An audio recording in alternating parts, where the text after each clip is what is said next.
I played Osu from the edge of the Atlantic Ocean all the way to a literal amusement park, all just to prove a point. I asked you guys, how much does your Osu setup affect your skill? Over 1,000 people responded, and the vast majority said over quite a bit, but I wasn't quite convinced. So I packed up all my gear and I traveled to these 5 extreme locations to see how much it actually matters. To make this experiment as accurate as possible, I chose 5 maps in ascending difficulty, starting at 4 stars all the way up to 7.4 stars. And at each new setup, I'm going to be playing all 5 maps in the exact same order with 0 warm-up, to ensure the maximum fairness, to really hone in on just how much the setup is affecting me. Like all good experiments, we need a solid control group, and for mine, I'm playing at a normal setup. Obviously, it's a setup I've never played on before, so I'm not setting 700 PB plays out the gate, but this is a perfect way to get a baseline score on what I can do on this laptop. And on paper, all of the setups after this are gonna be significantly worse. But first, let's analyze the results of my control group maps.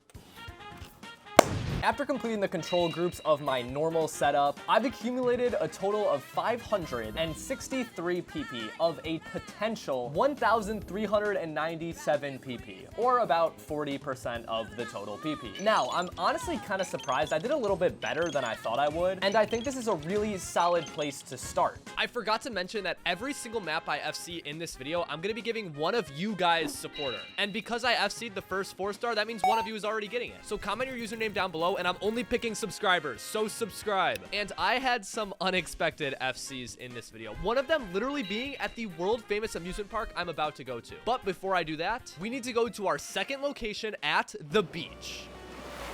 All of the setups in this video have very obvious weaknesses, and the beach setup is no exception. The 2 biggest roadblocks that became very apparent right away is the fact that I have no desk or chair, making it extremely uncomfortable to play, and the fact that the sun was so bright on the screen I could barely see the notes and I could not see slider ends at all. And of course, this made the first map very difficult. Okay, that first one was honestly rough, but I think I was in a bad seat position and that definitely did better. I was determined to flip things around though, so I was constantly changing my seating position, trying to find one that could just fit, but I just couldn't seem to find one that felt good. The maps kept going by and I was getting a little bit better, but nothing crazy yet. And the worst was yet to come, and I had no clue. I was playing for quite some time, and despite changing my sitting position, my back was constantly facing the sun, and this would come to decimate me very soon. But before that, I had finished up my maps at the beach, and it was time to analyze my results. On map 1, I got a 17 PP play, which started out shaky, and then it got a little bit worse going into map 2, where I got a 13 PP play. It was looking like it was completely downhill until map 3. I was able to double my score and get a 26 PP play, which means even though the maps were getting harder, I was technically getting better after playing for a little bit, which that actually lines up with my theory, which I'll touch back in on soon. But until we get to that, map 4, I got a 17 PP play, followed by a 5 PP play on the 7-star. So I definitely hit a wall there, which means I got a total of 77 PP out of a potential 1,397 PP, which means I did better playing in a literal moving U-Haul truck in this video than I did playing on the beach. That was my 4th camera angle. With that being said, I think the other locations are gonna get better. So without further ado, let's head on over to our 3rd place. Remember how my back was facing the sun for over an hour? Yeah, I burnt my back so bad with a long stripe of where the fanny pack was right down the middle. This hurt so bad while playing at the rest of the other locations. We're at our 3rd location of Chipotle. Starting off on our first map, which is the 4-star. Surely this is significantly easier than the beach. I can actually see my screen now. Now that I was back on a chair and kind of a desk, I was ready to turn things around, and I started off much better, finishing the 4-star with a 71 PP play. Okay, honestly, not bad. 1 slider break, 98%. The 4.8-star went a little bit better at 96 PP. Because that's another FC, that means another person in the comments is getting supporter, so make sure you're subscribed. Followed by a big 161 PP performance on the 5.8-star. Okay, I think I 2 missed it? Not 3 missed it. 161 PP, not bad. which makes the results of the poll earlier look a little fickle. I'm almost matching the control group already from a shaky restaurant table outside, but we'll dive deeper in on that soon. The 6-star I found a little bit more trouble. Okay, that one was a little rough. I still squeaked out 74 PP, but I'm gonna need a good play on this last one. Bringing us to the 7.4 star with a 113 PP play. Okay, honestly, not bad. Significantly better than the beach, 113 PP. After the playthrough here, I accumulated a total of 515 PP out of the 1396 total. Not yet as good as the control group, but it's kind of going how I planned.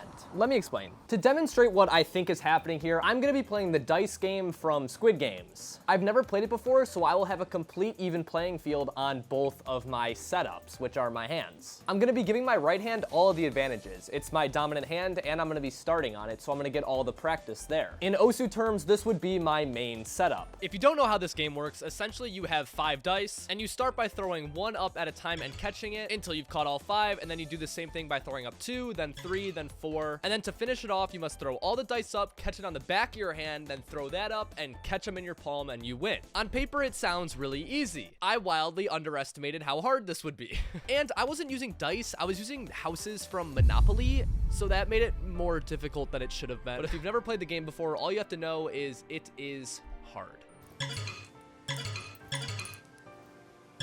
My right hand felt fairly comfortable though. It's my dominant hand, and I could notice myself getting progressively better as I played. And after, no joke, hundreds of attempts, this happened.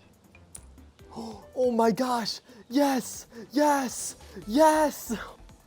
Let's go. Oh my, I don't even know how much that was. My final official number of attempts was just under 400. Give or take a couple because counting that high is hard. So if a worse setup makes you significantly worse, then technically it should take much more time on my left hand. And starting out on my left hand, it felt much worse than starting out on my right hand. But something interesting happened. I noticed that I was progressing a lot faster on my left hand. It's like all that practice that originally went to my right hand in that hours of gameplay transferred over to my left hand despite never using it. And in almost half of the time, just over 200 attempts, give or take a few because counting's hard, I had completed the game on my left hand. If my theory that your physical setup doesn't matter as much as the practice and time you put in, that means at our next location, I'll do a little bit better. And at our final location of the amusement park, I'll do the best, despite being at an amusement park compared to in my own bedroom. This mini experiment made me super excited to see how this works out. So let's go to our next setup and find out if that's true or not, or if your setup really does greatly affect your skill. And what better place to do that than an orange grove? I have found myself in the heart of an orange grove in Orange County, Florida. And there are ants in my keyboard.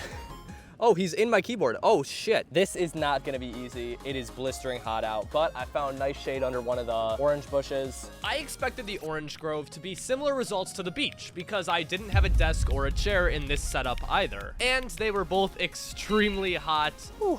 First map, I am sweating. And I was definitely speedrunning RSI playing with this technique. But I did better than the beach's 70 total PP, just like my mini dice experiment predicted. But I didn't just do a little bit better, like 90 or 100 PP. As the plays went on, I actually felt myself getting better. And by the end of all 5 maps, these were my results. In the Orange Grove, I had a grand total of 442 PP out of the known 1397 that you can get, which is technically a little bit worse than the last play at the fast food restaurant, but it was significantly better than the play at the beach. And this setup was very similar to the beach. I was sitting down, had my leg up, so I'm still getting better play after play, even though my setup is technically getting worse. Does this mean your setup doesn't matter at all?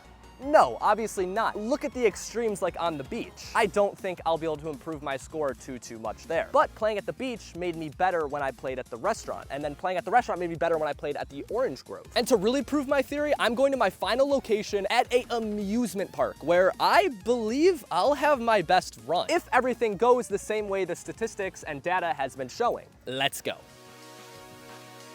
And now we are at our final location of SeaWorld. There's no fish in here right now. I couldn't find. I couldn't find one with fish. We're at our final spot of SeaWorld, a literal amusement park. No warm-up, same peripherals, starting off on the 4-star. If I'm right and your setup doesn't matter nearly as much as people are led to believe, then everything I've done at those previous spots should help me perform the best here at an amusement park, better than my own bedroom. And honestly, I don't know if I can believe that yet. That would be insane. And I FC'd map number 1. Okay, first map 93 PP. That's actually our best one. That's our best one. Okay, so one of you just got supporter off that. So make sure to subscribe. I couldn't believe it. This final location was actually turning out to be the best one yet. But that was only the 4-star, and the maps are just gonna get harder. So anything could still happen. Ooh, okay. 2 FCs in a row, that's another supporter, and 121 PP, all right. 2 FCs down, this was shaping up to be a legendary run. On the 3rd map, I broke the FC streak early, unfortunately, but there was still a ton of PP to be gained on the table. I was actually getting better at this setup, and I ended up hitting the entire diff spike of the 5.8 star, which once again had given me my best performance on this map across all the locations. But it was time for the 6-star. Okay, hold on, 162. Wait, why am I actually playing my best here? This 4th one has been the hardest one for me and my worst across every location. My best score on it was just 114 PP back in the Orange Grove. But somehow at the amusement park, I had once again gotten my best run on it. Okay, not bad. Honestly, the 6-star 93% act, that's 135 more PP. We're on the final and the hardest map.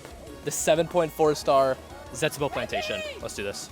I've now had my best individual performance on all 4 of the first maps, despite this being a significantly worse setup than in my own room at my own desk. The last map is 7.4 stars and a staggering 230 BPM, which has proven very difficult throughout this video. If I'm able to score higher than 147 PP on it, which was my previous best run in the control group, then your setup does not matter nearly as much as everyone is led to believe. And lo and behold, I beat that score. I finished up my matches and they actually started playing a Full Metal Alchemist Brotherhood song. So that's pretty base. SeaWorld. If you guys remember in the control group, I ended with 563 total PP, which was quite a bit. And on paper, I shouldn't have gotten any better than that. I was at the best setup for the video. Yet at SeaWorld, I just ended with a grand total of 697 PP out of a potential 1397. That's pretty much half of all the PP I could have ever gotten. And I did it at SeaWorld. So does your setup matter? Sure, a little, but it will never define how good you can become. With the right practice and mindset, you can really improve anywhere, even in the most ridiculous places imaginable.